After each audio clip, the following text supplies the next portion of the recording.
Hello, everyone. It's Michael Jaco with Unleashing Intuition Secrets. I'm super excited to have Eric Dadmir, who's Eric the Healer, known as Eric the Healer. Hello, everyone. It's Michael Jaco shut this off. Unleashing Intuition Secrets. I'm super excited to have Eric Dadmir. All right. Sorry about that. It goes into Zoom, and Zoom starts its own program, so I have to shut it down. So yeah, I'm glad to have you on, Eric. We met at the Las Vegas at the 5D event. That was a really great time. You have an amazing background. We'll talk a little bit about that, and we'll talk about secret space program stuff, and you can talk about you have such amazing deep insights into healing and stuff like that. So there's a lot we can talk about. I'm sure we'll probably be having more shows together, but we'll build a foundation right now. Can you talk a little bit about your what you're doing right now, and maybe a little bit about your past in Iran? Yes. Well, what I'm doing right now, as Eric the Healer, whistleblower, is my last. I don't know if I told you, but I'm the guy who's giving information, the insider, to some other people about the weapons. There's a ammunition room underneath my building at the Department of Public Health. And just by chance, we have today off. It's, happy Hail Caesar. It's Cesar Chavez Day. So state employees are off. So I had to go mail a letter, and I went down in the loading dock, and one of the cute inspectors that I know, she went and opened the ammo room. So I kind of hung back to get a peek in there. And I said, "Oh, do you need me to get the door for you?" And whatever. I took a peek in there. And what scared me is the room that is usually filled to the ceiling with hollow point bullets was empty. It was almost emptied. I did a double take, and I was like, holy shit, all that ammo is out and to be used, like they were getting ready for something. So, and I hate to use fear porn or get people scared, because I know that the military is in control and we got this, but they definitely were planning something, just like I saw back in the 80s and early 90s. Yeah. That they've been trying to do this way back then. I saw, and people thought I was crazy talking about forced vaccinations and all this Illuminati but I grew up, my family is actually one of these 13 dragon families, which I think you're part of too, because right. Thanks for letting me feel the back of your skull. But that bump is a dragon skull, and we have royal blood, and that's why they use us for the secret space program, because we have ancient DNA that they need to fly the ships and to communicate lightning fast, and we receive a lot of psychic pictures and stuff, and we send them. We're both good receivers and senders. We send them quickly, so people know exactly what they have to do. And I think you're a captain like me. It takes one to know one. You're not. I don't think you're part of the normal Space Force. I think you're part of the ones that we go out into deep space where everybody else is scared to, and we are. I think we're starting new places and colonizing and stuff, but we'll talk about that later. Anyway, I just wanted to throw it out there that I saw this ammo room that had hollow point bullets. Why in the hell do 4 agencies that are taking this ammo from the loading dock need hollow point bullets? Is it illegal to have hollow point? Is it legal for the police and CHP to have hollow point bullets? I mean, I don't know. Anyway, that's what they were, and they're gone now. So I'm a whistleblower. I work at Food, Drug, and Radiation Safety, and they haven't promoted me for a long time. I was the go-to guy for everything. They took away my jobs one by one, and now I'm just doing the mail. They wanted me to go, but I love doing the mail because I get to snoop and see all the things that are going on, and I get to see who has what. I get to see those direct energy weapon Lockheed Martin planes paying their, for their radioactive materials license, and I get to see a lot of things that and I'm in charge of the records retention. So I know all the records of the past radioactive spills and what's still bad and what we're cleaning up. And so, yeah. And, we should be warning people about a radioactive Earth, just like that song Imagine Dragons says, I'm radioactive. We're all radioactive. And we think we get colds and flus, but really we're getting radiation sickness, and it's mimicking a cold or a flu with the same symptoms. So we have to treat it as if we have radiation sickness. And that's why I kept talking about oil pulling, because when you oil pull your mouth with coconut oil, it detoxes radiation. So, and also I was talking about urine therapy, but you can't just do urine therapy without being really healthy and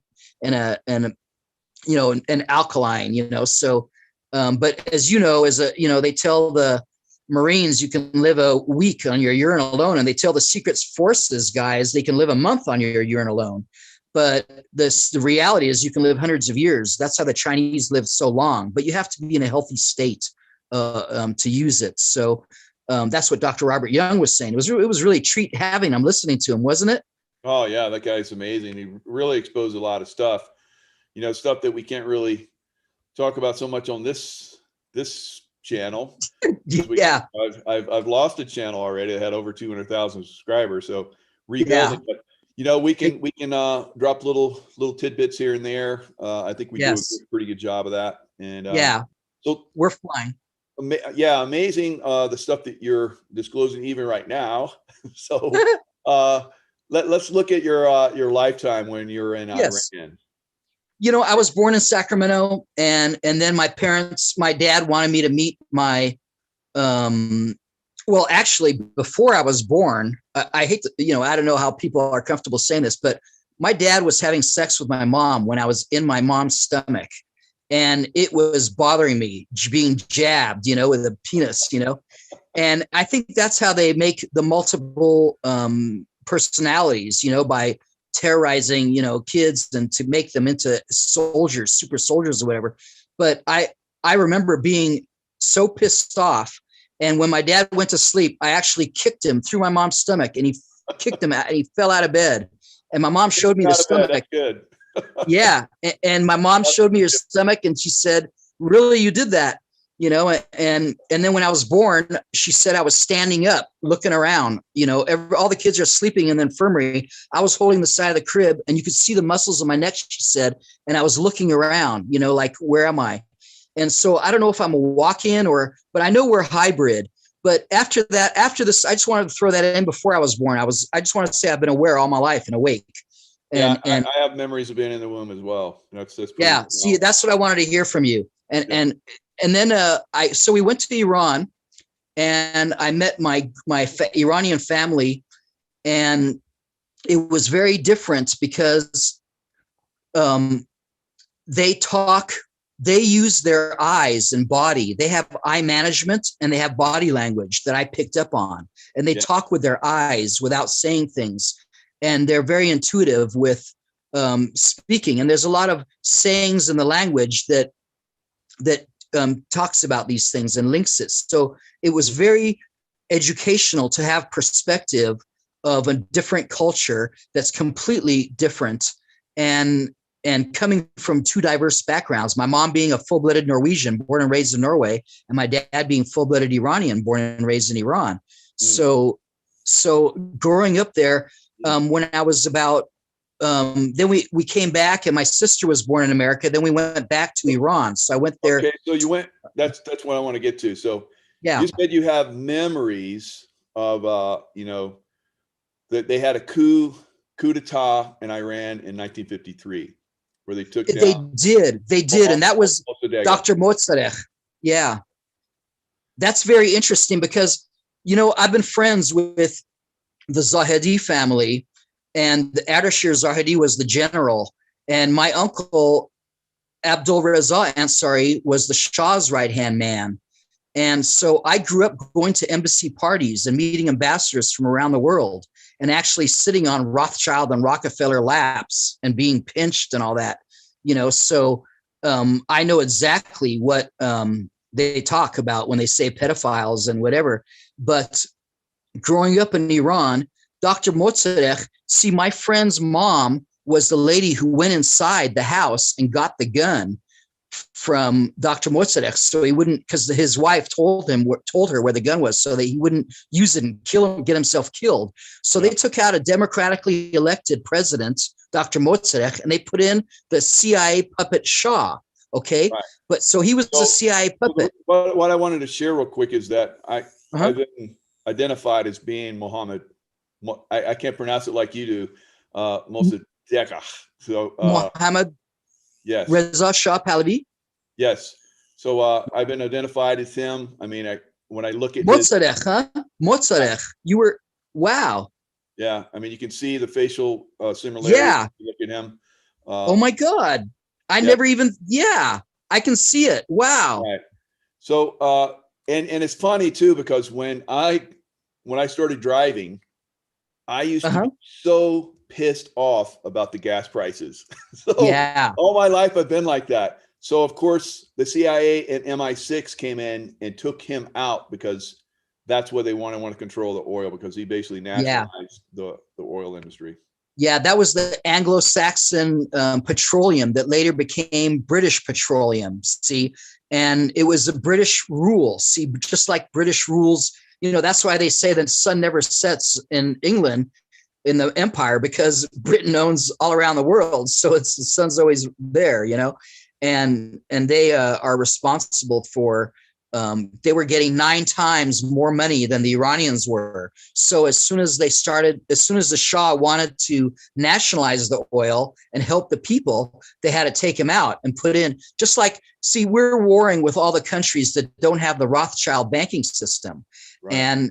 And the ones that are left are the ones that don't have the Rothschild banking. And as soon as they want to, you know, make their, you know, not use the petrodollar and use the gold-backed system, then they're taken out. And see, that's what Trump just did, is he kicked out those banksters, and there, I guess today it's over. The contracts are over and they have to pay up, and they can't lie and say they have silver or whatever, you know, fractional reserve banking. So, you know, I am so happy. And people are like, you know, I'm really happy this pandemic happened, because people are saying, oh my God, I've been waiting all year. Well, we've been waiting since the 80s or 60s even, you know, so we've been waiting all our life for this. And we needed this wake up red pill moment to wake people up. No doubt. Good point, Eric. Yeah. So, yeah, you've had a very amazing background. So eventually, after leaving Iran, if you want to say any more about that. Oh, yeah. Well, I left Iran and to get my sister born in America, but then we came back again quickly. So I spent about a total of 5.5, 6 years in Iran. So I came back with my sister, and then. So I'll like, you know, give you some kudos here, because when you were like, I think I read your background. You even mentioned some of this to me. When you're like 6 or 7 years old, you're helping your mother. Yes. Iranians English and grading papers. You're like you're like a brilliant guy, like beyond belief. So well, it you know, when you're a little kid, your mind's a sponge, and it was really easy for me to learn Farsi because I kept asking questions and learning, and I was using my psychic ability to learn what they were trying to say and learn. You know, it helped. So I learned Farsi quickly, and my mom would take me to her classes because she wanted me to help her translate. She didn't understand what they were saying, and she had to, some of the students that were learning to speak English. So I helped her translate what they were trying to say. And then my English became better because I was learning Farsi and teaching. When you teach, you learn more yourself. Just like when I was teaching martial arts, I was also learning more, you know, because it forces you to, you know, put it in a step by step and break it down, and you get to see each part. Good point. Yeah. So it was really good to help her teach English as a foreign language. That's amazing, because I've studied Farsi for when I was in the SEAL teams, and then when I was in the CIA. That is not an easy language at all. That's one of the hardest. It's one of the hardest languages besides Mandarin and Cantonese. That's why the CIA, when they asked me several times, they said that they wouldn't have to train me. They said I was a walk-in. They said that I would actually be training others maybe.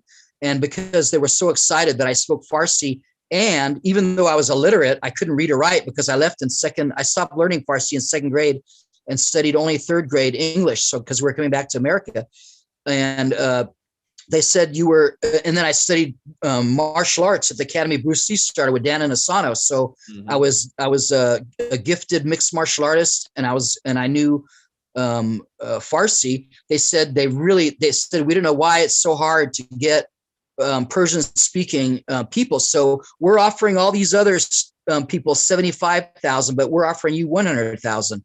And that's just starting pay. It's going to go up fast, they said. And I said, well, the CIA is dirty. I said, you know what? The reason why you don't have Farsi speakers is because in school, the first thing they teach you is that the CIA came to Iran first in 53. And they wanted all the kids to know that, little kids in kindergarten, first grade, they're learning about the CIA, coming. They said they want our oil and they want our gold and they want our saffron and we have a beautiful ancient culture and they want to control us. And so I knew ahead. So I said, you guys are dirty. I don't want to work with you. He says, well, you can come in the CIA and clean it up.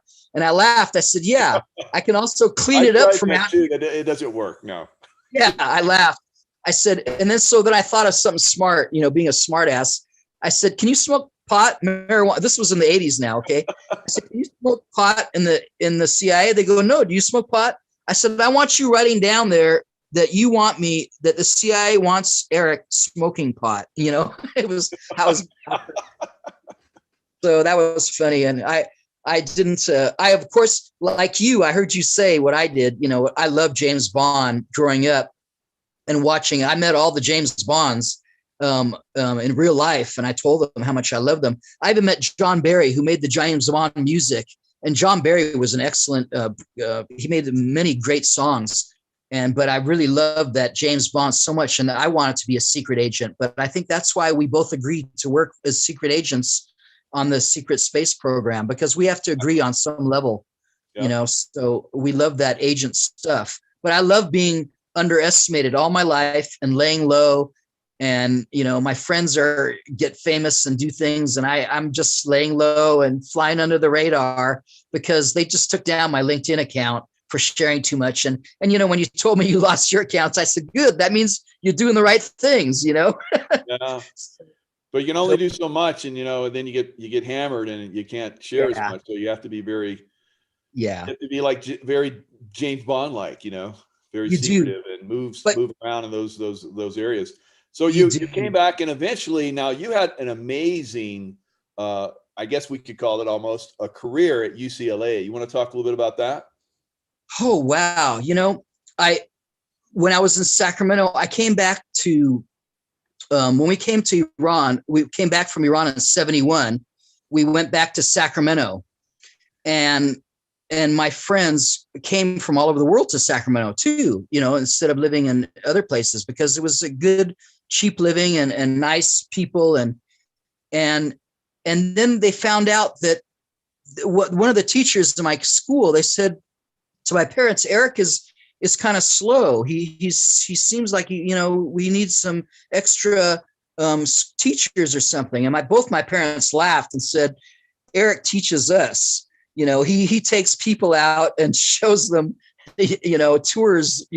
He said, he's just bored. So they sent me to a psychologist from Johns Hopkins, and they tested me. My IQ was off the scale. And so they pulled me out of that school and they put me in this gifted program, which turned out to be the mind control program, MK Ultra. They called it Rapid Learner, mentally gifted minded. And then later they called it the GATE program. But really, I had a German teacher fresh out of Germany, Shirley Patch.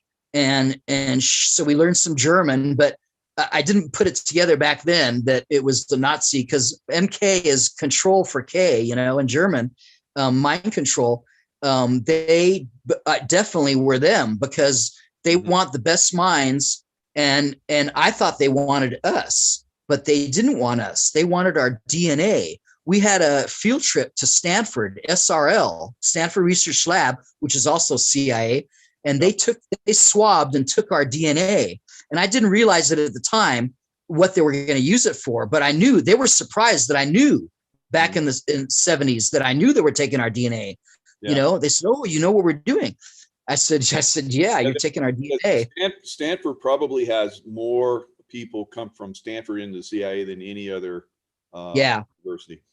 Well, they told me why they ask people on campuses if the language lab is because it's math and language, is because they have the smartest people in those sections of the on campus. So they're always looking for, but see, they didn't, when they couldn't get me and I said no, they got my DNA, and I know they made clones of me to use to train, like the Janissary army in Turkey, where they had all those orphans. It's like that. They're making their own army with the DNA of test tube babies.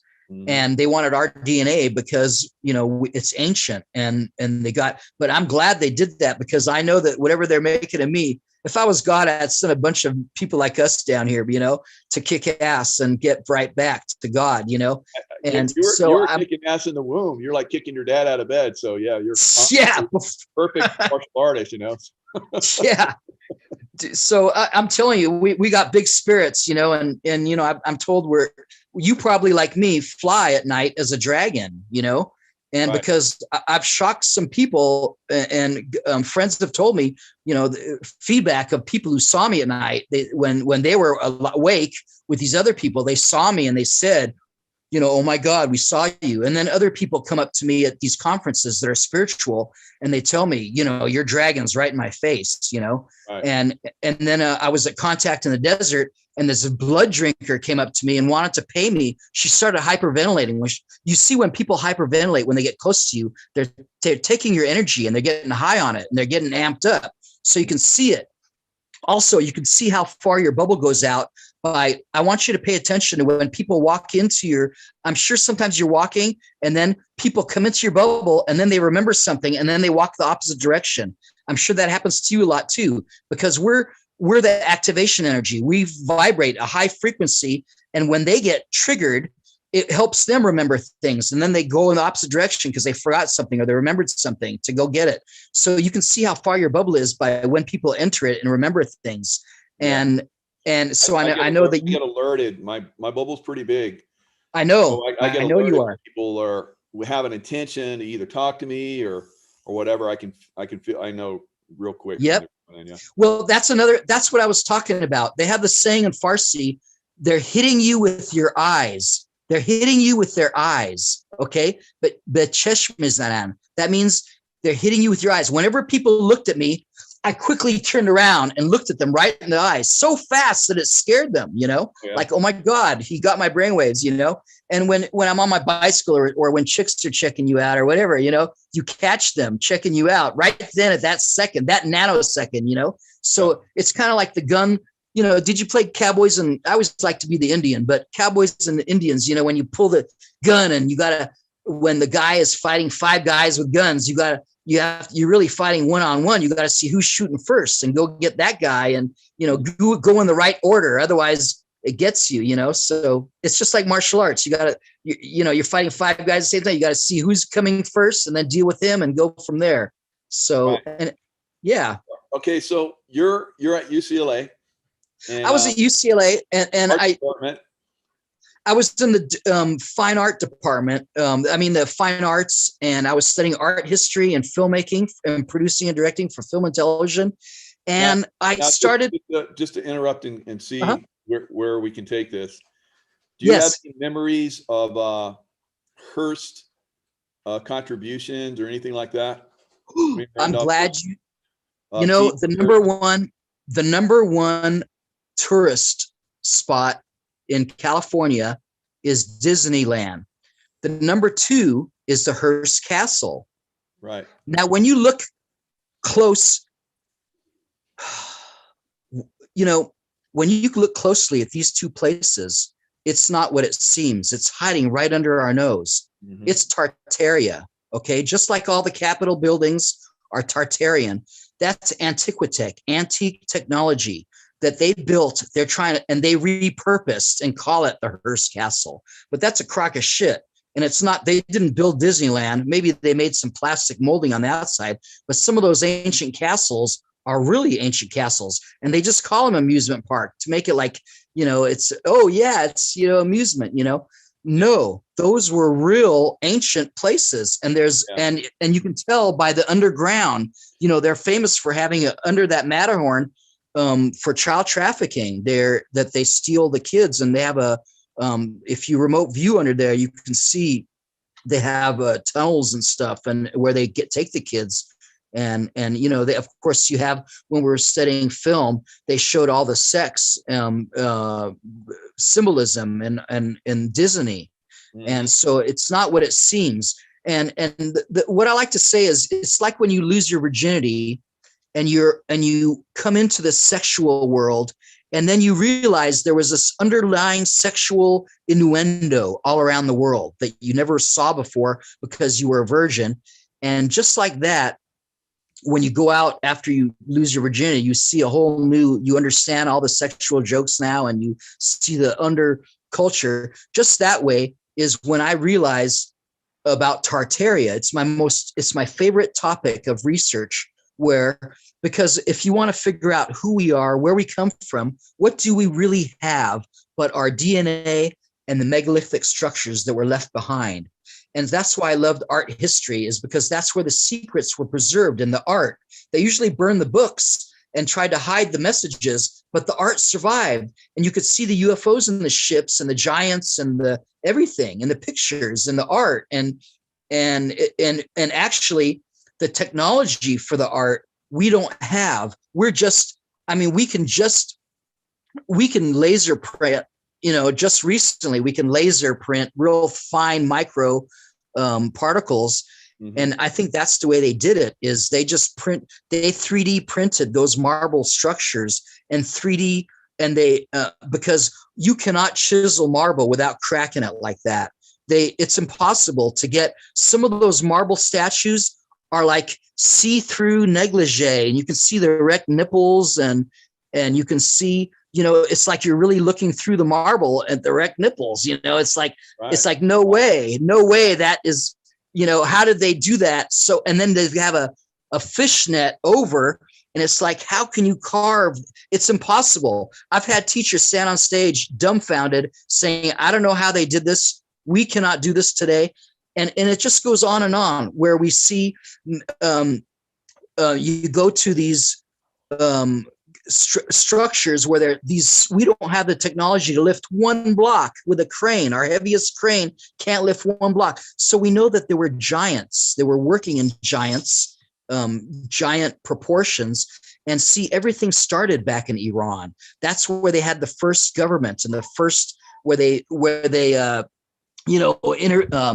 what do they do? They started culture and everything. So makeup for women and law, and so everything. And then not being able to read Farsi was okay, because it was in pictures like cartoons. When I went to Shiraz and Esfahan, and I could see that some winged aliens came down and gave information to the people, and and then you can see the DNA tinkering, and you can see really what happened, that really everything started there and came out. And what's interesting is, even though I'm half Iranian and half Norwegian, I'm full Aryan, because the Aryans came from inner hollow earth, and they went through Scandinavia, and then they came down to the Aryan plateau, where Iran gets their name from the Aryans, where Iran, because it's really Persian. And then Persian is IAN. So you look at all the countries with IAN, and it turns out those were like Tartaria. And excuse me. Yeah. Man, you're like all over the map with your knowledge. It's unbelievable. So getting back to Hearst. So I have memories of being William Randolph Hearst, and I know that underneath the castle are catacombs and tunnels and all kind of crazy stuff, like you were just maybe starting to allude to. So the Hearst basically gave a lot of money to UCLA art and so forth to like kick it, make it what it is right now. It's probably some of the best art in the world. Now I know you got and I'll pull up Hearst as you talk, but you did a lot of work looking at some stuff. You talked to me about Da Vinci's art. That's, oh my God, hidden away. When I found out, I couldn't believe it. I was studying. See that we have the largest URL, University Research Library, And I was always spending time in there and studying, my favorite topics, UFO and paranormal and psychic stuff. And then I learned that inside the art history building somebody asked me if I'd seen or heard about Leonardo da Vinci's drawings. And I said, what? They said, well, you have to be a graduate student, and he thought I wasn't a graduate student because I looked young, And I said, well, I am a graduate student, So I immediately went. And after I learned about it, it was like, those expensive closets you go into and they have all these hermetic drawers and see-through plexiglass and, all these, it looked like that. That's what it reminded me of, like a real, you're walking into a rich house and it has a nice bedroom, walk-in closet. It was a big room. It was perfect temperature. And I had to wear these gloves. So I didn't put oil. It was the real manuscripts, all the drawings of him. So I had to wear these white gloves that you use like you look at film. So I wouldn't get oil because we have oil on our fingertips. Right. And so I went through that. And every day I went there and I looked at the drawings and I looked at it and I looked at all of his inventions and helicopter-like things and catapults. And then I realized the more and more I looked at everything, I realized that the Medici family was hiring him to build weapons. And so just like the government was using Tesla and to make, they wanted him to do these things. So he would leave out his copper winding secrets and stuff. But I think they eventually got his stuff because I've seen his antimatter space propulsion, antimatter destroyers and stuff. And I know they use this technology today. So because I have pictures of it on my computer, and I asked my old boss what he was, if he had been on one, and I knew he had, and he asked me how I knew about it and if I knew what it was. And when I told him, he pissed in his pants right there. I mean, he couldn't believe I knew that it was a Tesla antimatter space destroyer. But back to this Hearst thing, all these people gave money. See, UCLA itself is Tartarian buildings. All these. Why is everybody building in this Greco-Roman style all over the world? Well, it's not Greco-Roman, it's Tartarian style. And we really have to look up Tartaria. And that's why I give those two guys names, John Levy and Martin Liedtke, Liedtke. Martin Liedtke and John Levy are sharing excellent examples. I sent you one video. I texted you a link of Antiquitech, antique technology, but it really takes patience to listen to the long videos of Martin Liedtke because he's Welsh and he curses and I really love him, but he gives a lot of great genius things and talks about the fasces and the direct energy weapons and see, because he talks about the reset.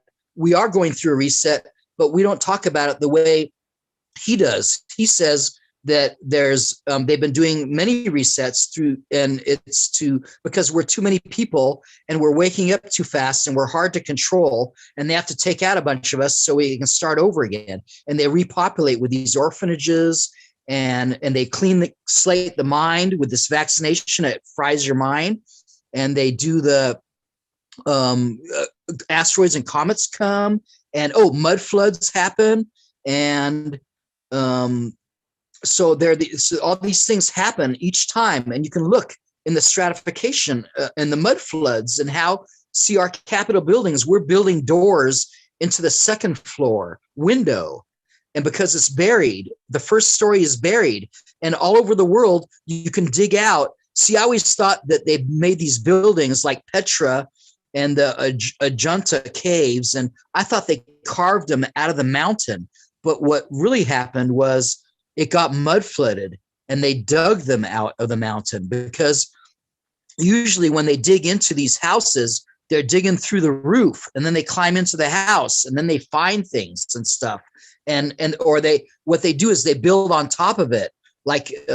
And so in your basement is, older buildings, and you can see the structures and stuff. So just like losing our virginity, now that I talked about Tartaria, now we have open eyes to go out. I was just driving. I had to get my car smogged and my brakes fixed, two different cars I have. and I was driving by this park, and I saw this little kiosk like thing, and it had it was like fenced off, and they wanted people out. And I was wondering, wow, that's really beautiful, Art Deco. And then I looked closer. I said, wow, that's a Tartarian building, because what they do is they take the tops off so we don't recognize them, and they take the beautiful dome tops off, and then they build a stupid thing, so they have to change the roof see, they were built to last. If you let it stay, we don't have to do much work on these Capitol buildings, because they just basically throw paint on or whatever, but they last forever. So it's a great way of figuring out who we are, where we come from, and what history that is about to be told to us. Because in the next month, because Trump gave 3 months, 90 days for all the UFO information to come out. I don't know if it's going to come out in the next month. I hope so. But I think we're about to learn our star family and our connections with different star nations, and where we really come from and how we got here. And so I think everything's about to change, and we're about to see. I just can't figure out who this major arrest is going to be to wake red pill people, because everybody really is already dead, and they're using actors and stuff. So I agree. A lot of these people are already on, and that's good, because what's going to happen is when this reveal really finally happens, people are going to be pretty pissed off, and when they see that justice has already been served, they'll calm down. So we don't want people running through the streets, dragging people out and hacking them up. So that's not going to happen, I believe. Well, what I forgot to mention in the conference is we go through these are the stages of enlightenment. Okay.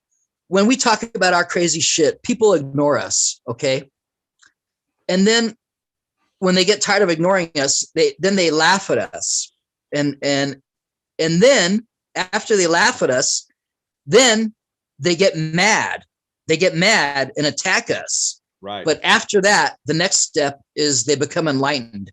And really, they're just mad at themselves, because they're kind of lazy to read. They realize they have to rethink everything the way it was, and they don't want to do all that, and it's a rude awakening. I call it a rude awakening. And I'd rather be, I tell my friends, please, if I speak grammatically incorrect, correct me. I don't mind.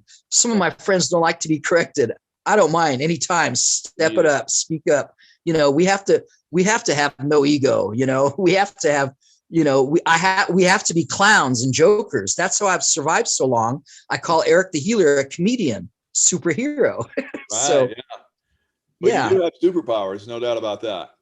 Oh, now, it takes no one. Segue into the secret space program stuff. I mean, you've been involved in it for many, many, many years. It's kind of like, I would say, for the last 5 years, it's like I got poked awake, by many people. And like, I was a secret soldier or super soldier. Yeah, no, you still are, and we don't realize it, because they clean slate us. But see, things that you said that I overheard you saying is the same as me. You talked about going to the moon at 7, and that's when I was going to the moon. Okay. And 7, what year were you born? 60. So you're a rat. That's why we work well together. That's right. The Mutant Ninja Turtles master was a rat. Okay. That's what I told you. I forgot. So right. I'm a tiger in 62. So in 67 or 69, I was 7, because that's when they went to the moon in 69. And that's when I was telling my parents, this is all a lie. And they were laughing at me. And I said, this isn't real, what they're showing you.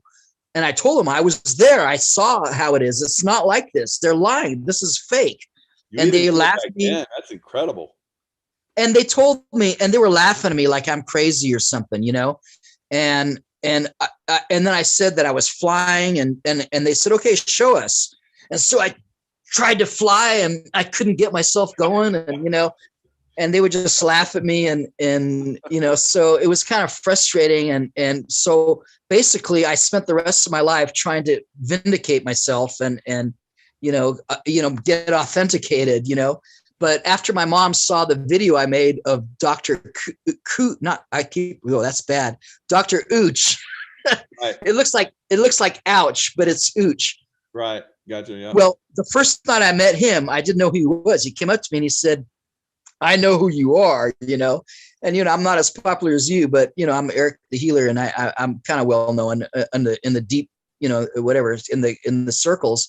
So I thought he meant Eric the Healer, but then he goes, Captain. And I said, oh my God, Captain, wait, he knows something. So next time I talked to him, he said, I know you're the captain. You're Captain Mudra, I said, what? And luckily James Ring was standing right there, and James Ring said, you're in the space program too? I said, James, I told you I was. I said, because he was interviewing somebody else and at another conference. And I said, please let me get in front of your laptop so she could see me and tell me if she recognizes me. And she recognized me right off the bat. And when we were there in New Mexico at this conference, they came from Sandia Labs in the mountains to talk to James Ring. And as soon as they saw me, because it was my birthday, I was with them, we were celebrating, they took off in 3 different directions. They all split and just exited. It one in each exit and took off so fast that James was like, where'd they go? And I said, they recognized me. And I told him, so all these little things add up. And when people came up to me, so that's how I know, like you, people came up to me and told me, and it woke me up. And so, so Dr. Ooch said that, I asked him if my spaceship was like the Millennium Falcon, and he laughed and he said, your spaceship is a big triangular ship and that other ships go onto it and you go out, and he told me. So that's why I think that he said that we're not part of the regular ones. I think that you also are part of the, where we go out and colonize we go out into the Draco and reptilian territories that others are scared to go, right, because we can do things that they can't, faster or whatever. We think lightning fast. Yeah. So it's good. James asked me, do you want to be doing this? Is this what you want to be doing? And I looked at him and I said, I'm colonizing. I'm getting us ready. I'm going out there. We need to do this. We need to colonize and go out there. It's like Star Trek. I loved how you talked about Star Trek in your talk, and how you said that because really Gene Roddenberry was gifted with a lot of technology and for disclosure, just like Rod Sterling from, Twilight Zone. They really gave them a lot of information, and that's why we know so much today. And it's really funny that we laugh at the flip phone. We think it's antiquated, but I mean, that was like in the future when they used those communicators and the flip phone. I remember watching Star Trek when my parents would have it on, and I remember, Kirk would go, Scotty, big me up. I was like, that's badass. And then we had the flip phones. And I'm like, wow, that's real. They knew it all the way back then. Yeah. And you know what? I've seen flip phones in stone in the Egyptian artifacts. I've seen flip phones with stone, and I've seen pictures of people on cell phones and old, like time travelers with cell phones. I've seen pictures of time travelers with cell phones.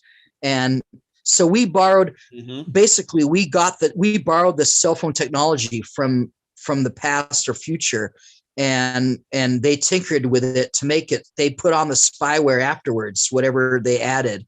But that's what I understand.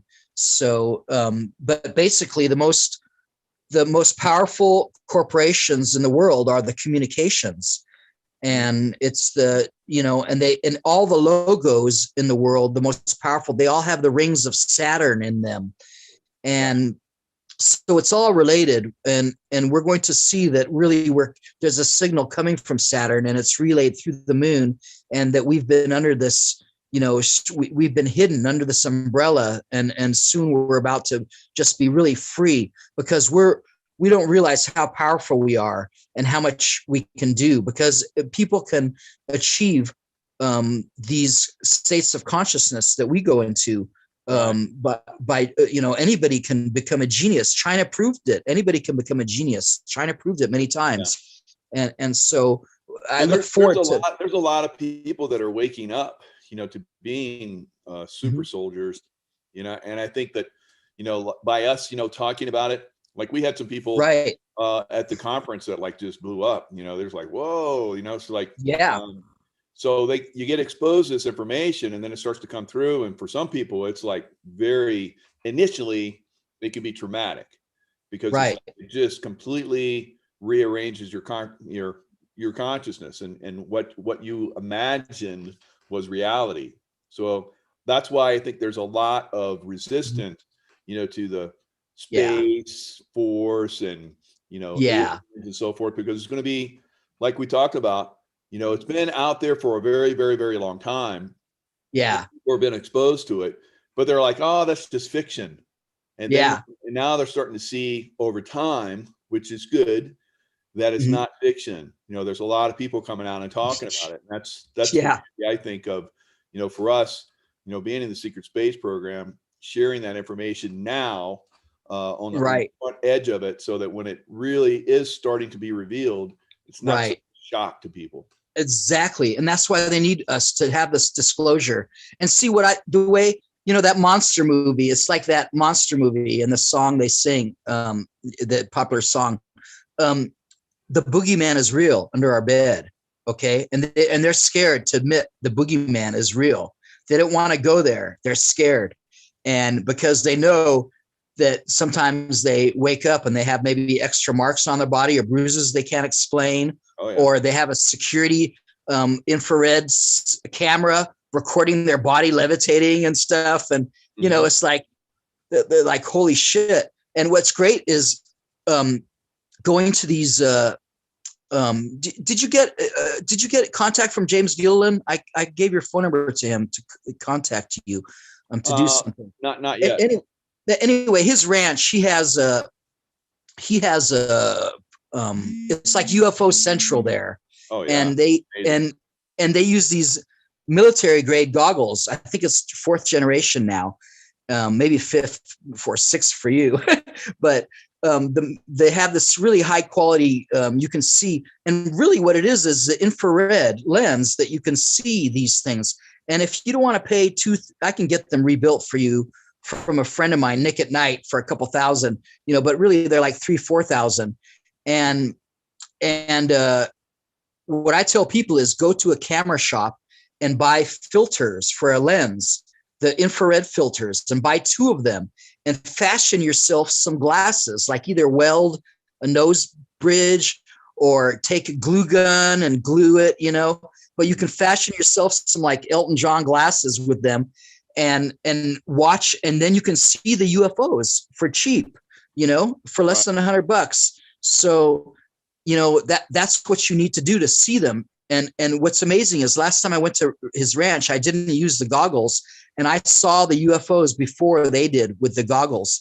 I was finding all the UFOs first and shining my laser on them and showing them where they were so they could see them. So, and what I think that is if we have contact and we work with them, we're on that wavelength and we can communicate, and they communicate with us. We communicate with them through our mind, and they know where we are, and we see them right away. So, we vibrate the same frequency vibrations. So it helps to see them. But I've had many UFO experiences. When people ask me if I believe in UFOs, I always laugh and I say, which ones? Which ones do you? They're like 80 different ones. Yeah, there's a lot of high tech back engineered aircraft out there that people get believe as UFOs. I think a lot of the stuff that people are seeing out there is just back engineered stuff, but there is definitely like you're talking about at James Gilliland's ranch, where they actually consciously call them in, and I totally agree with that. That's definitely something you can do. You're in the right group. Yeah, that's what the Dr. Stephen Greer was selling the CE5. He was charging a lot of money, and for people that at the Contact in the Desert. I went to the first ones, and I guess now I can't go anymore because they don't allow Trump lovers there. And my friend Brooks Agnew can't speak at Contact in the Desert because he loves Trump. And so I know. And anyway, I never spoke there anyway. But I did volunteer there and work, and I met a lot of people. Mm-hmm. And they were doing the CE5 to contact aliens, and they did, and they did come and stuff. But while they were communicating and trying to contact aliens, I was standing next to an alien talking to him. So it's funny that they're trying to contact him, and they're right there. The aliens are right there at your conference. Just turn to your right or left and talk to them. You know, they came, and this one guy came that I saw at my other conferences, and he comes and he tells me he likes what I'm doing, and that they really like what I'm doing. They keep doing what I'm doing. And then I always wondered why this guy had a ski cap on. And it's just like that Star Trek when Spock was hiding his ears, you know, he was hiding a skull. He had a heart-shaped skull, what I've never seen before, a heart-shaped skull, like bulbous. And it goes like do like a heart, the top of a heart. And so I said, when I saw him, I said, holy shit, you're an alien. And everything just clicked into place, why he knew so much and this and what he was doing. And we just hugged. And it was just wonderful. It was really love. And he was short. And well, that's good. That segues into another little avenue we're going to. So you've had a lot of contact with movie stars and stuff. Like, how did that happen? Oh yeah, you know, I think that's going to be my hook for my book. Is just talking about stars. I've met so many. How it happened is I lived in Santa Monica. You know, anybody who goes to LA, you want to see a movie star, all you have to do is go to a grocery store in Santa Monica because they all live there. I worked in the grocery store for 7 years. I worked in this grocery store. It was a Safeway. It became a pavilion place. It was bought by Vons. I think Safeway bought Vons, actually. And we were a pavilion place on Lincoln and Montana. Lincoln is 8th Street, and Montana is like parallel to Wilshire, but it's after Montana dead ends into the Brentwood Country Club where they made Caddyshack. Okay. So I was right there at 820 Montana. And I met many. Oh, before that, I worked at the movie theaters, at the Plitt Theaters in Century City, where that's where they show the premieres of. We're on the same cycle. I have to take a swig too before I start coughing. Yeah, I've been to Santa Monica and stayed there at that one. I can't remember the name of it. It's a really famous old hotel right there on the beach, close to where the piers are and stuff like that. Yeah, but, yeah, that's a pretty amazing area. We had like dinner there a couple nights. You can see the movie stars coming and going. So yeah, it's just definitely you're going to see them if you're there. They're making a movie every day, and sometimes we'd go and say, okay, you want to be in this movie? And we all look and like, okay, sure, let's go. And we wouldn't even know what movie it was. We'd just get $40. We'd eat with them and clown around and have ice cream on the beach. And then later we'd go to, when I worked at the movie theaters, I could get in free to any movie theater. So I'd take all my friends in for free. And then all of a sudden they go, hey, we're in this film. We're in this film. This is our, So, I mean, they were making a movie every day. We were in so many movies. One time I was playing backgammon with these Persians at the Playboy Club in Century City. And John Landis was making a film, whatever film he was making in 85. And he knew me because I spoke Farsi and I didn't look Iranian. And I was hanging out with I asked him if it was okay if I hang out with the Iranians, because Playboy Club had these really nice backgammon boards. They were felt and big. And so I liked playing on them. So I was playing with them, and John Landis didn't tell me, but he shot it anyway with me in it. And then later, so I said, you're in the film too. I said I didn't know. So he took me around. We smoked some weed in his limo and ran around, cruised around. So he's a good guy. And they were always making things. So when I worked at the movie theaters, I worked my way up from head usher to assistant manager. And one day I was working, what I just realized, what the most magnificent thing that really ever happened to me, I realized last year when I looked at pictures of Trump from 1985, and I realized, holy shit, how did he get that much hair? That's not him. And then I realized, oh my God, Trump traveled back in time to 1985 to find me at the theater, ask me, he said, do you know who I am? I said, of course, you're Donald Trump.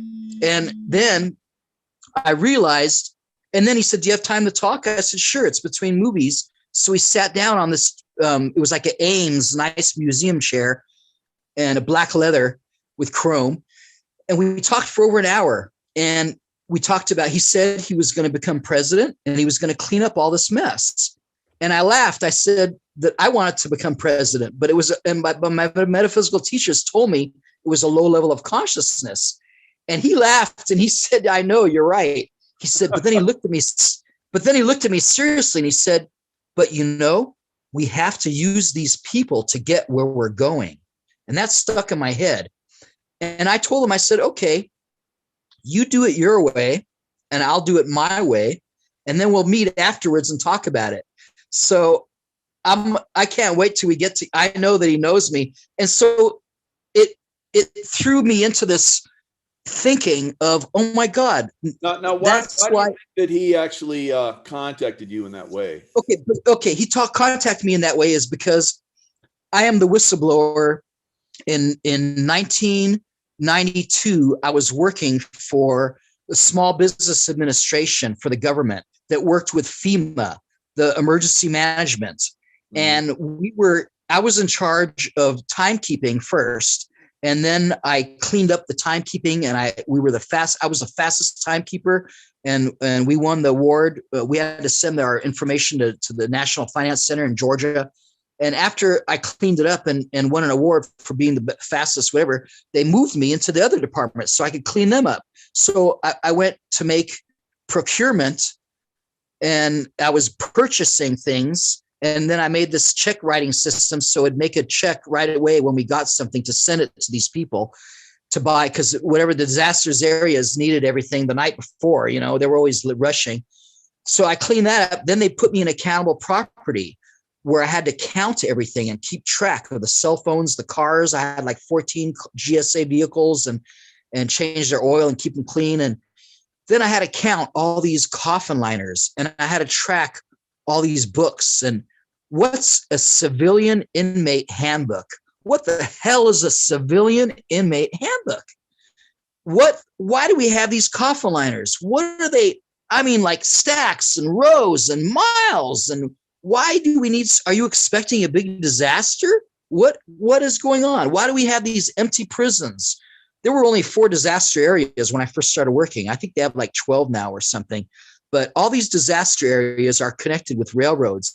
And it turns out these Targets and Home Depot, not Home Depot, but not Costco. What's the other one? I guess maybe it's Costco. What's the not Kmart, but not Walmart, maybe Walmart and Sam's Club or those kind of big stores. Mm-hmm. They have underground facilities and they have large amounts of everything, and they can load the trains underneath, and they got that high speed what's it called, magnetic levitation, maglev trains that go Mach 2. You can go fast, but I think that they fill them up with water, or they blew up a lot of them to stop the Illuminati from escaping or whatever.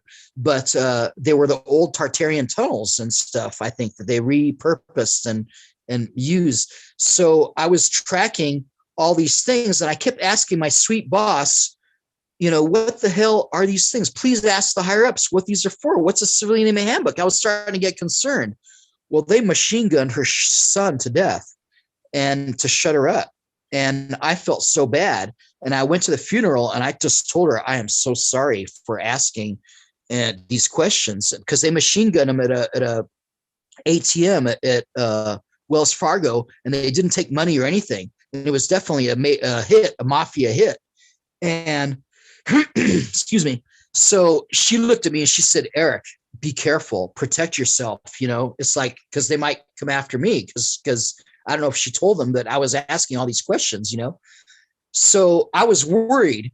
So I had just come from Los Angeles studying martial arts with the top martial artists.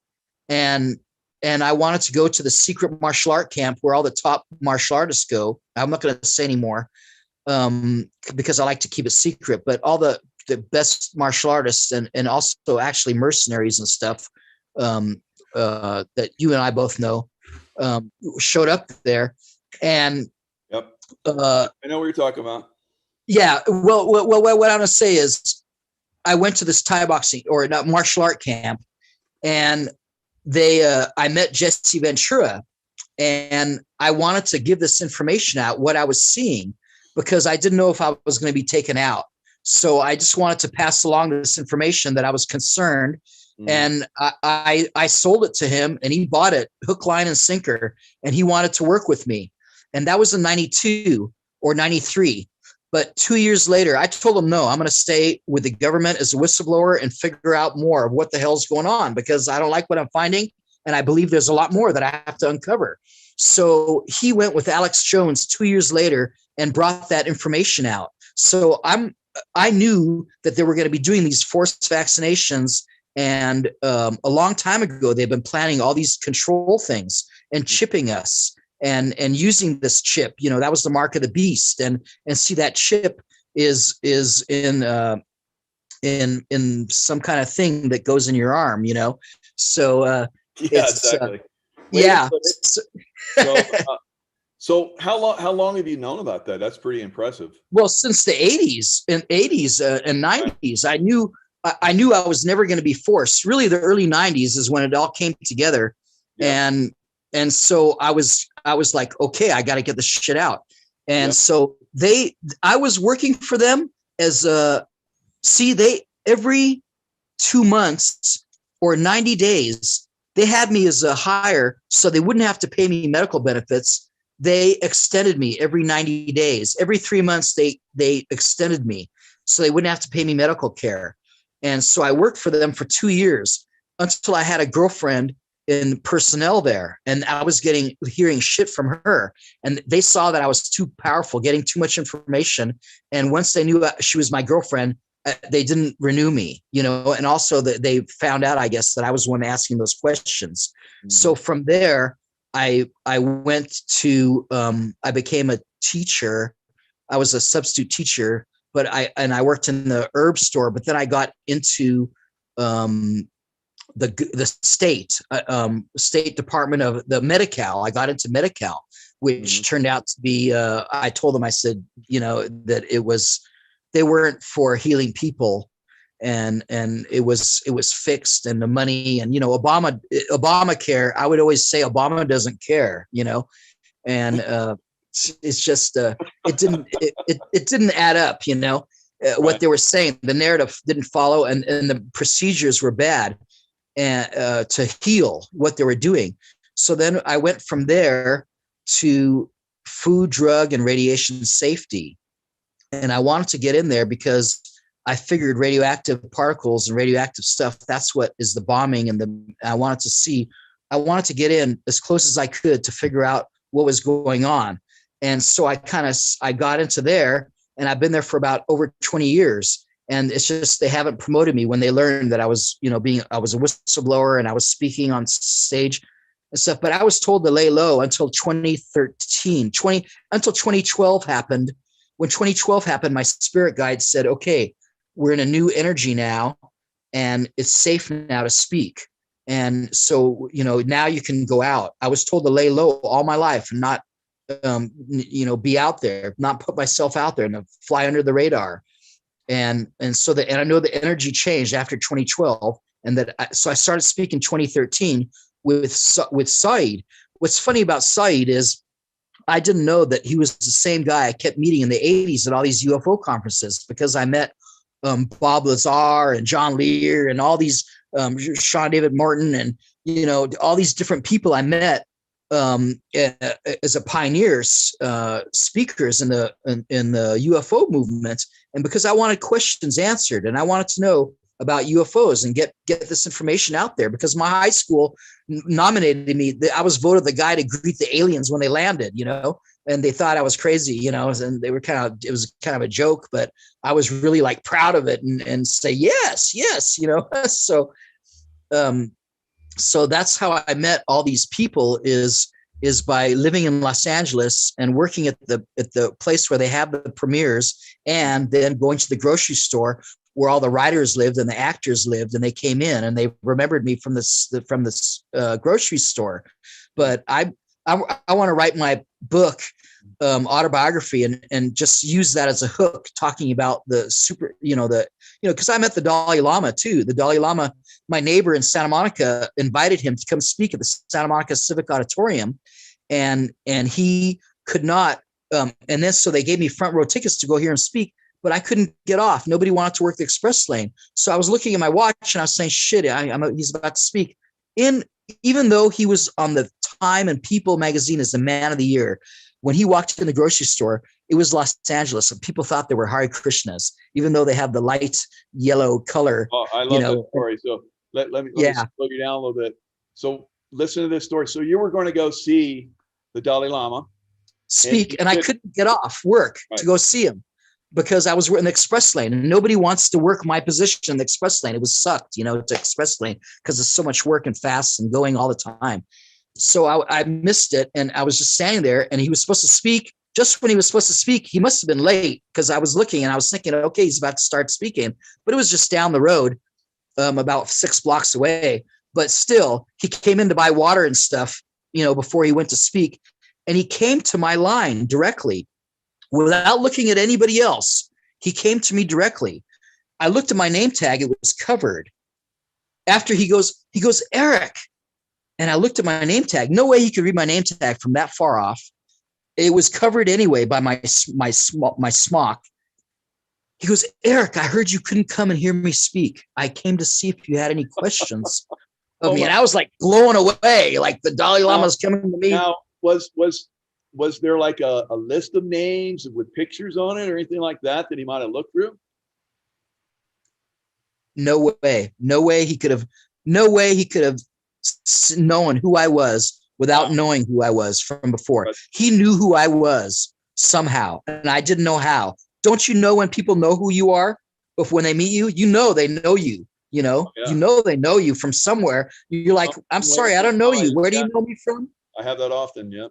Yeah. Where do you know me from? I'm sorry, I don't remember you. Where do you know me from? It's like that. It's like one of those situations. So I was like, whoa. But then I thought, okay, well, I don't know how, but maybe he said express lane and he came to the express lane and, I couldn't get off and he knew go to the express lane.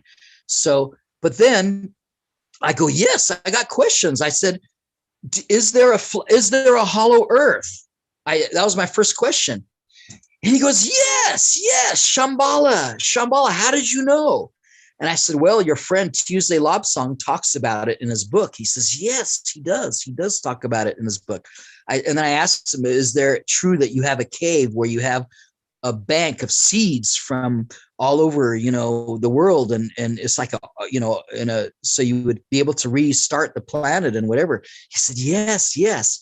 I said, is it true you also have wax figures of famous people, past, present, and future? He said, yes. And then I said, is that how you recognize me, from one of those wax figures? And oh my God, hell broke loose and I pissed off the Dalai Lama. He goes, it's not about ego. It's, he was like so pissed off. And I was like, holy shit, I pissed off the Dalai Lama. And he stormed out with his friend with the glasses and that Brad Pitt looking guy. Brad Pitt played him, the Italian guy with the green suit, nice suit. He wasn't wearing robes. They had saffron colored robes, but they all left. So the next day, I wish I have to practice saying that guy's name, Gyalzos, whatever. His friend with the glasses came in by himself, and he goes, I want to tell you, His Holiness was very, stressed yesterday. I said, listen, you're not apologizing for the Dalai Lama. My God. I said, I want to keep my ego in check. And I just want you to relay to him that I wasn't asking from an ego standpoint. Just so many wonderful things have happened to me in my life that I just want verification that I'm really somebody, that I know I'm some kind of leader or I have to do something important. I'm here for a reason. So many times I came so close to death and they told me I'm very lucky and I'm here for a reason, so things bounce off me and I go through, everything goes in slow motion when I'm in a car accident and I'm able to act quickly. You could, like I say, you can spin a knife and throw it at me, a spinning knife, and I can catch it. It goes in slow motion. And a crazy girlfriend did that once. And I was like, what the hell? Because you're always bragging about it. So I didn't brag about it anymore. But here I'm telling you, but I'm just saying everything goes in slow motion for me, and I can react fast. It's like we play with time somehow. And I think that's what this really UFO business is. It's not about space. It's about time. It's time travel. And that's what it's really about. And that's what they don't want us to know. It's interdimensional beings. And really maybe they're from our own future wondering, what the hell we did wrong. But I know we're on the positive timeline. Yeah. But I can go off on so many tangents on any of these subjects. But it was really interesting that happened with the Dalai Lama. And it was just, it verified to me that, because I think you and I are part of the Indian Space Force, because they had the ancient Vimanas and it's an ancient, they had many different space programs in all the different countries. But I think you and I are from, and I always wondered why I knew so many words in Sanskrit. I have a large Sanskrit vocabulary, and I don't know why I know things, what they mean. And so, it's for a long time ago, I had a connection with the Vimanas, and then I did past life readings, and had psychics tell me that I was King Yudhishthira in the Mahabharata. So that all came together. No doubt about it. Yeah, we know each other. We work together. We worked together many lifetimes, and we're back together again. So they better watch out. And us coming together now means the shit's about to hit the fan. It's about to change, and it's going to be a rude awakening, and it's going to be a wonderful thing. Nasara, the Jubilee, the cancellation of debt, the gold-based dollar. We're going to have to wonder what to do with our free time. And I like to say dolphins are so intelligent, and all they do is play and make love. And wouldn't you like to be a dolphin? And you and I both have dolphin connections, and and so there's so many things that we both have in common. That's why I know I can safely say these things about us, because we resonate. Where I watch the chat. A lot of people don't think that I do, but I do watch the chat. There's some knuckleheads in there, of course. I have some shield mavens in there, take care of that stupid shit. But a lot of people are like us that are watching right now. The numbers are still high. Even though I'm suppressed tremendously. They take my channel away. There's still a lot of people that are coming in and watching, this live.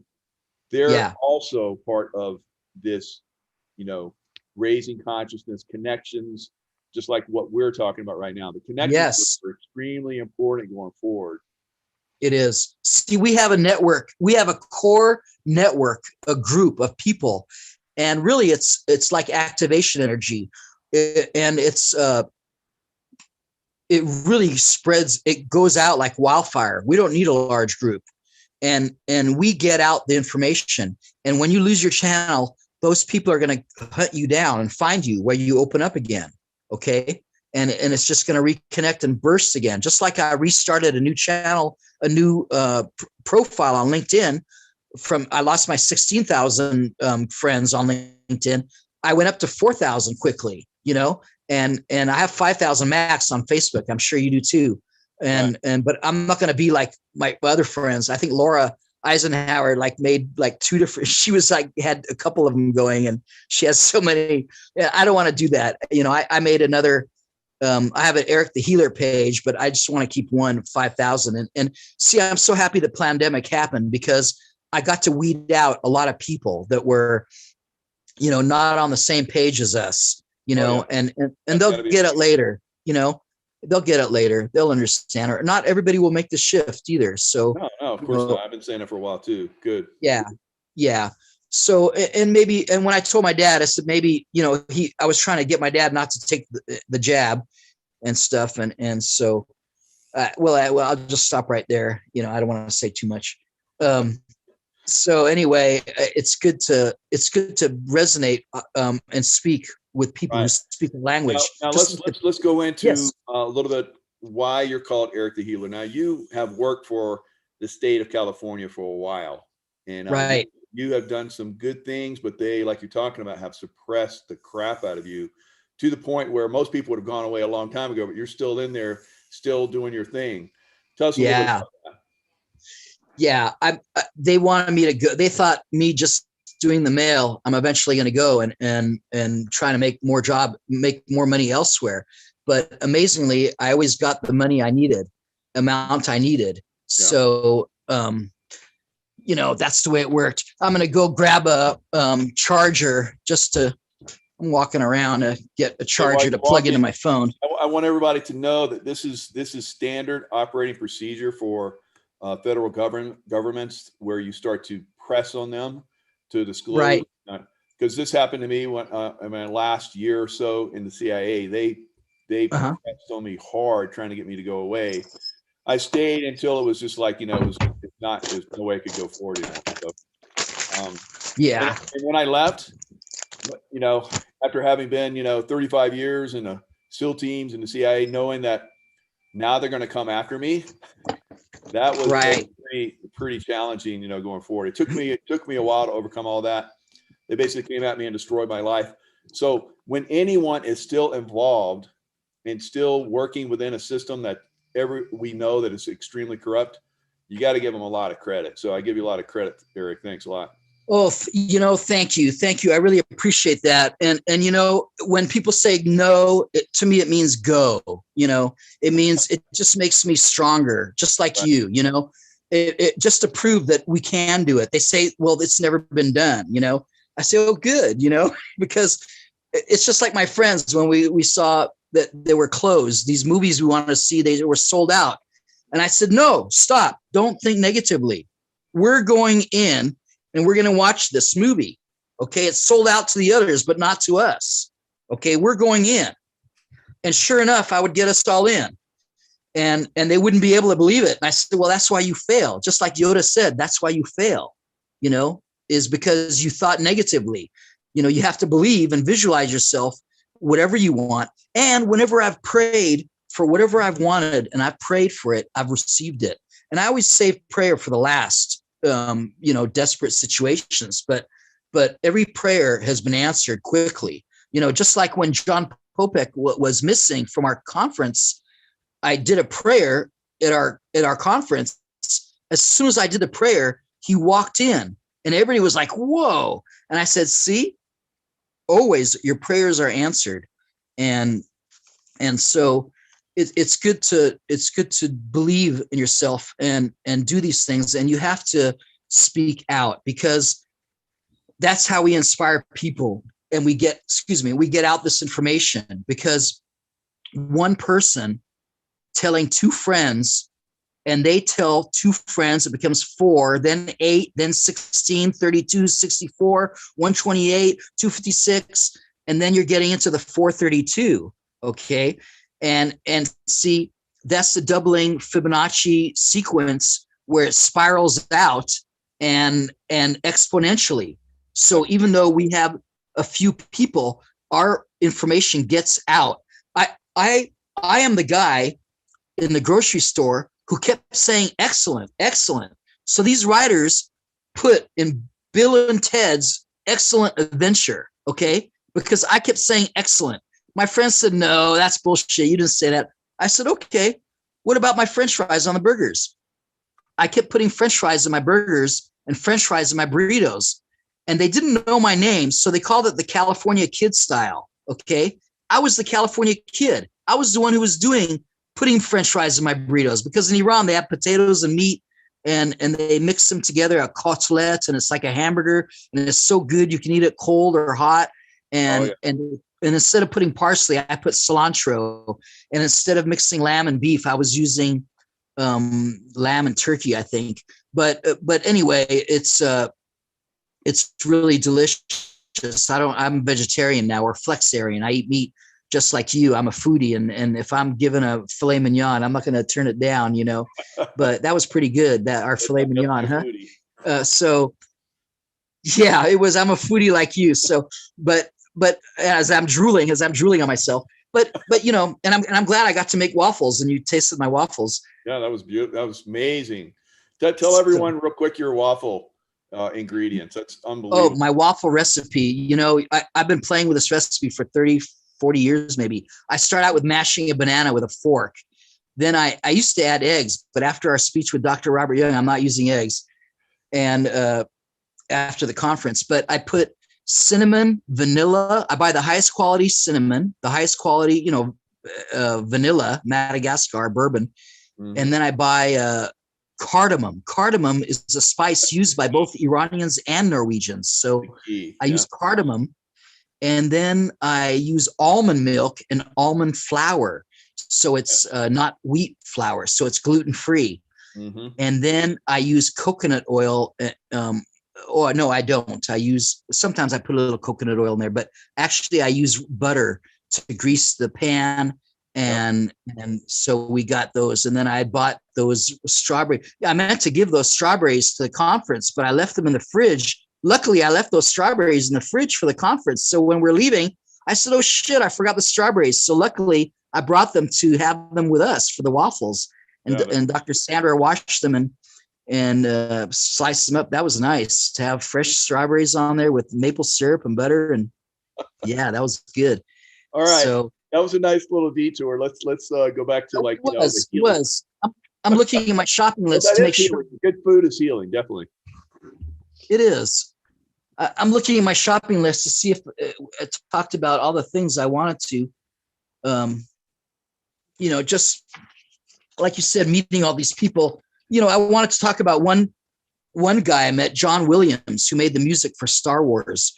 The first time I saw Star Wars, it was so amazing because if you know the story of George Lucas writing it, he met my favorite author at the time, Joseph Campbell. And wow. Joseph Campbell, right. he wrote the books called Masks of God. Right. And when he wrote the Masks of God, George Lucas was inspired to make the Star Trek. So he made the Star Trek movie and Star Wars. And thank you. Sorry. He made the Star Wars movies. So when I saw the first Star Wars in the 70s, it was like, oh my God, this is my life's. It's like you and I are when Luke was looking out in the sunset at what's about to happen, wondering, what our future is like, out there. And it was just so good. I had to sit through it twice. I didn't leave and I stayed and watched it 2 times in a row. So then in 1983, when I moved to the Bay Area, before I went down to UCLA and LA in 83, I was in Richmond working at the Plitt Theaters on the Hilltop.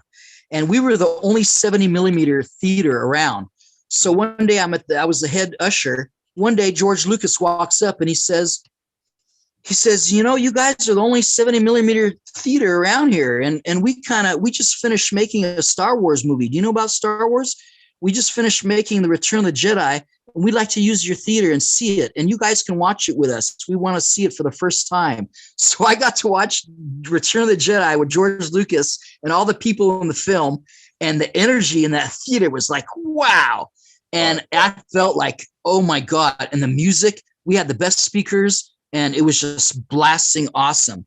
So then I transferred from that movie theater down to LA where I met John Williams. He showed up. And that 1984, I was going to UCLA and my mom was working for the phone company and she hooked me up to work for the Olympics. So I was working as a translator and a host in the Olympics in the telecommunications for the phone company at UCLA Village, and we won the best village.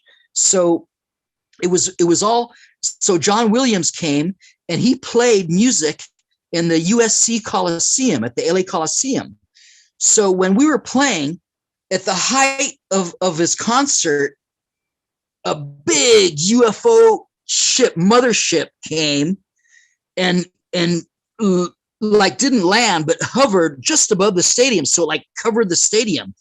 And I was like, wow, how did they do this? I was like, wow, I was thinking Goodyear blimp and I was looking at it and I said, wow, this looks really real. They did a really good job. So when I met John Williams after that, and I told him that I worked in the Olympics and I said, wow, that was the best concert I'd ever seen. And he told me, he said, that was the best conference. That was the best concert I had ever given. And he looked at me and he said, what about that UFO? And all of a sudden my hair went up on my arms. And I said, holy shit, you mean that wasn't part of the show? And he said, no. So a big mothership came and a big giant, and they liked, and I guess they took the energy from the stadium from us because it was so amazing. I know that they take energy, and or maybe they zapped everyone or chipped everyone. I don't know what, but we were involved with these UFOs, and he was like, "Whoa!"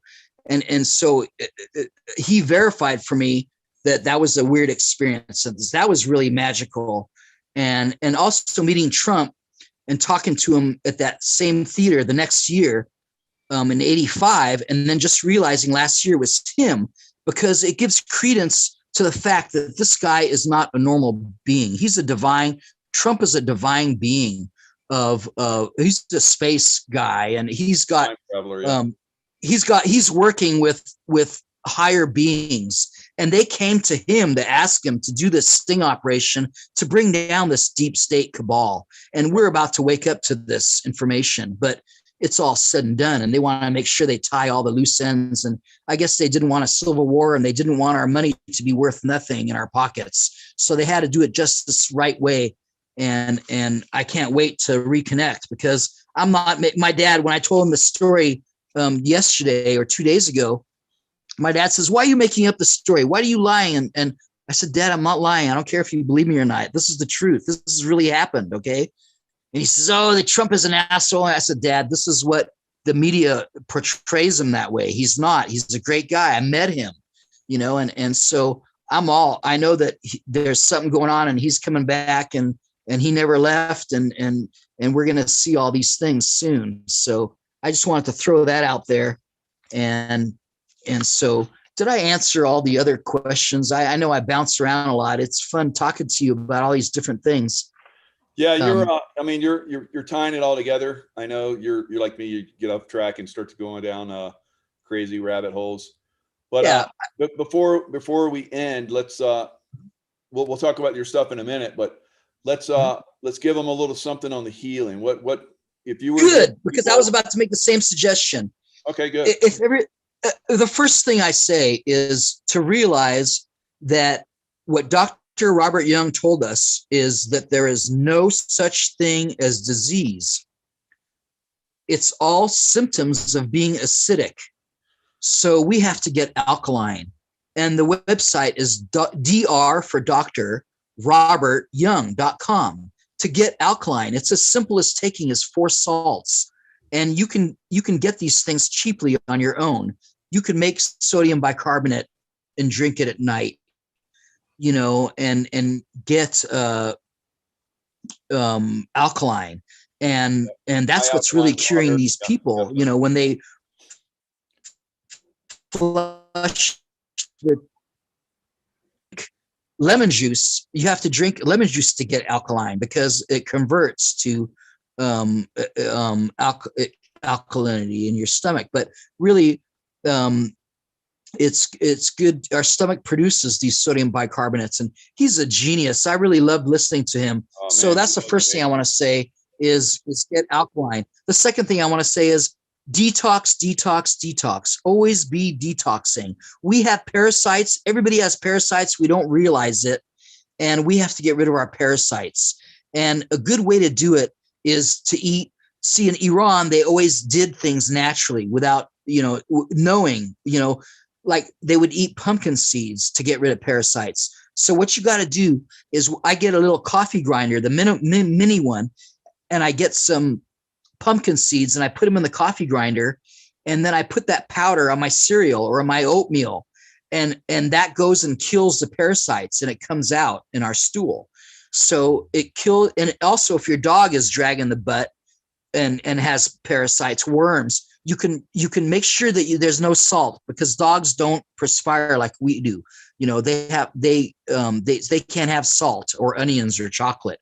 So buy the raw pumpkin seeds with no salt. And if it has salt, just wash them and dry it out on a towel, and then grind them up for them.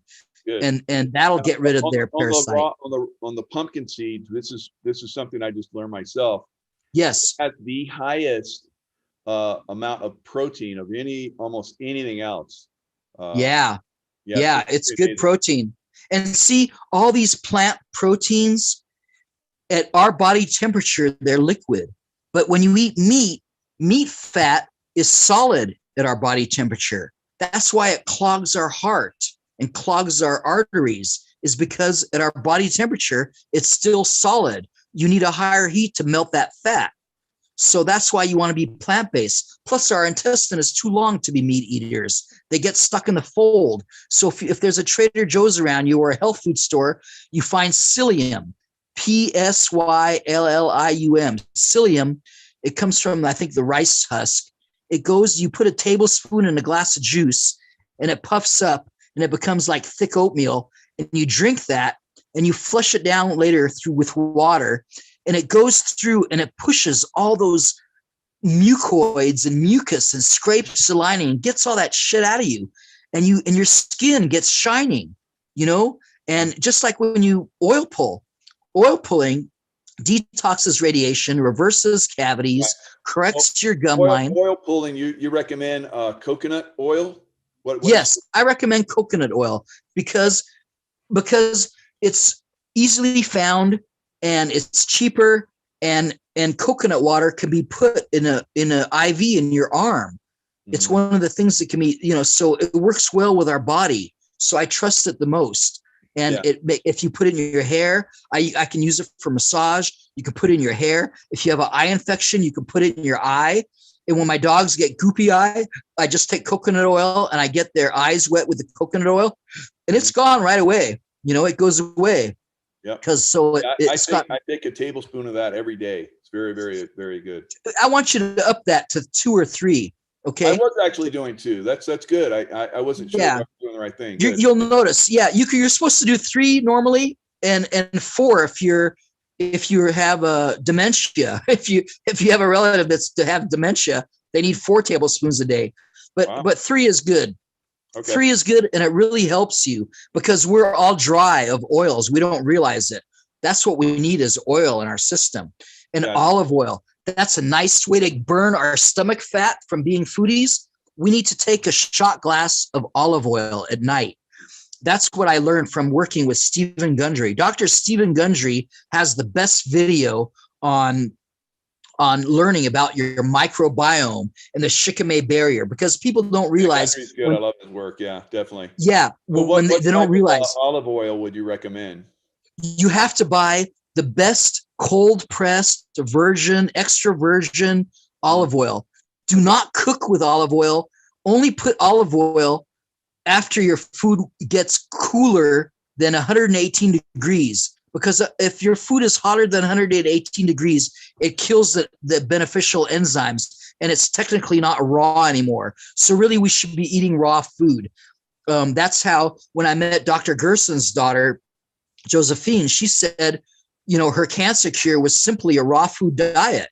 And that's Gerson, Gerson. He was the Nazi doctor who cured cancer, and the Nazi Jew doctor who cured cancer in 1928, and then they tried to kill him to shut him up, and they hired a secretary to destroy his information. It took him a year to redo everything, and this time he made extra copies, and then they killed him with even like 3 times more poison. But his daughter had the information, and she laughed at me and she said, "I can't cure cancer in America." She said it's illegal to cure cancer in America.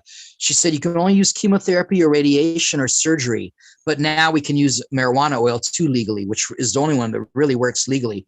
But there are many cancer cures. I wanted to cure cancer. I learned there were many cancer cures. It goes on and on, go in a hyperbaric oxygen chamber. Cancer can't survive in an alkaline environment, first of all. Cancer can't survive in an oxygenated atmosphere. So you can go to a hyperbaric oxygen chamber. You can, and we have to give these disclaimers too, that I'm not a doctor. I'm not giving medical advice. Exactly. I'm Eric the Healer, healing myself. I'm just making suggestions to what I would do. So, I just pulled up your ericthehealer.com. I just have that on the screen, and this looks really interesting. Your Facebook page. Yes, that's a good video. That's a good oil pulling video right there. You're in the middle. So and I'm really sorry. I don't update right here. That's really good. It says, like to stay ahead of the curve. You remember chemtrails, GMOs, aspartame, sodium fluoride. So you're really putting some good information out there. The stuff I've been talking about for well over a decade now. So yes, and I'll put these links down in the thank you. I Yeah, apologize for not updating my ericthehealer.com. I've been just using the social media, but I'm going to spend more time and make a blog and maybe start a vlog like you and start talking and do shows. I have unfinished business legally with the state and trying to get situated. I think I'm pretty, I'm getting it worked out. I'm going to be having extra time soon. So I look forward to updating I just wanted those websites to have it there so I can go to there when I get taken down from Facebook. But mostly I'm prolific on Facebook right now. And Instagram, I'm Eric the Healer on Instagram, and I'm Eric the Healer on Twitter, I think. But I just post videos. I don't really stay there long. But yeah, God bless you for sharing this stuff and information. I'm so happy we connected. And I look forward to coming. Sacramento is only 2 hours away from you. So, yeah. I'll have to come up and make you guys some waffles and share some other stuff. Show you. I got we'll some nice. doing, I'm now that the craziness with the COVID is starting to unwind on these deep staters. We're going to start doing events like we did the 5D event, and definitely probably have you guys come out and join us for that as well. Definitely. I got the poster from our conference behind me. You're on the top there, and maybe we'll have to, if you take the poster to some Kinko's or something, they'll print you a copy, you put it up in your place. So you get some posters up, and I have a lot of different posters from different shows I've been doing through the years in my house. And there's a lot. I've been doing this, many conferences a year since 2013. Wow. But I look forward to I work with other people. I did the Star Knowledge Conference with Chief Golden Light Eagle. I like to hook you up with all these people that I really like, that I know that you'll take off with. And I'd like you to meet Chief Golden Light Eagle, and I want you to work out with James Gilliland, and I want you to do some people that I don't know if I want to talk about that are secret, nice training that really, psychic stuff. Yeah, excellent. We kind of talked a little bit about that. Yeah, I'm totally on board. And wow, you introduced me to some amazing people that, after the conference. That was great what we did, and some of the people I met there. So did you look at the message I sent you last year on Facebook? I sent you some messages. I never saw it. Okay, when you go back and look at the messages I sent you, you're going to see that I was trying to connect you with Carrie Cassidy. I was trying to connect you with Carrie Cassidy to do an interview, and then I was trying to connect you with Dr. Santa Rose Michael, and then I wanted you on our show in last year, and then but it wasn't meant to be yet. It wasn't meant to be yet. So then it materialized now. It was meant to be now, because now is people kind of managing me now, so things start to get through now. So yes, you get overwhelmed. It's like. Oh yeah, I know. You told me you didn't mean to or this, and you don't have to explain to me. Yeah. When I did my interview with Carrie Cassidy, I had like 1,000 emails that I had to. I really feel guilty because I think I deleted 1,000 emails. I was just so frustrated. I didn't want to look through them, and I figured they'll find me if they want to hear from me. They'll find me. Right. Exactly. So, well, yeah, Eric, so I understand. It's been amazing speaking with you. I'm sure we're going to do more shows in the future. There's a lot of people came in and watched. They say they want you to come back and talk more about this stuff. Good. I mean, you're good. Like a bottomless pit for information. So my friends will tell you I'm full of it. So absolutely. Yeah, right, lots of love to you, and lots of love to the audience. Thank you guys for coming in. Thank you. Thank you again. We're bouncing around quite a bit. You guys were staying with us. Appreciate that. Good. I look forward to reading the comments and stuff and see what they were saying. And oh yeah, it's gonna be a lot. So good. What's the number of people watching right now? There was over 3,000 at one time. Wow. God bless you. God bless you. Oh, I wanted to say just in a closing, Michael watches you and me both. Archangel Michael and Raphael, and we got archangels watching us. So those are the two that I connect with quite a bit. That's cool. I think so too. Those are the two archangels that I'm connecting with too. And that's why I want to introduce you to the woman who told me that, and see if it's also Red Cloud and White Eagle and Gaia and some other, similar ones. Because it's funny, James Gilliland, when he when he starts mentioning who he sees, because he can see all his past lives and all these things. Wow. He mentions all of mine, and he sees they're right there. And I'm like, oh my God, when that lady said all of these same ones, it verified for me that she knew she was the real deal. That's so cool. Good. We have a lot of fun coming in the future. And thanks to Brad Olson connecting you with me. Thank you, Brad Olson. Yes, definitely. Brad's awesome. Yeah, he is. Friend, I will speak to you again. Lots of okay, love. good. I look forward to it. Good.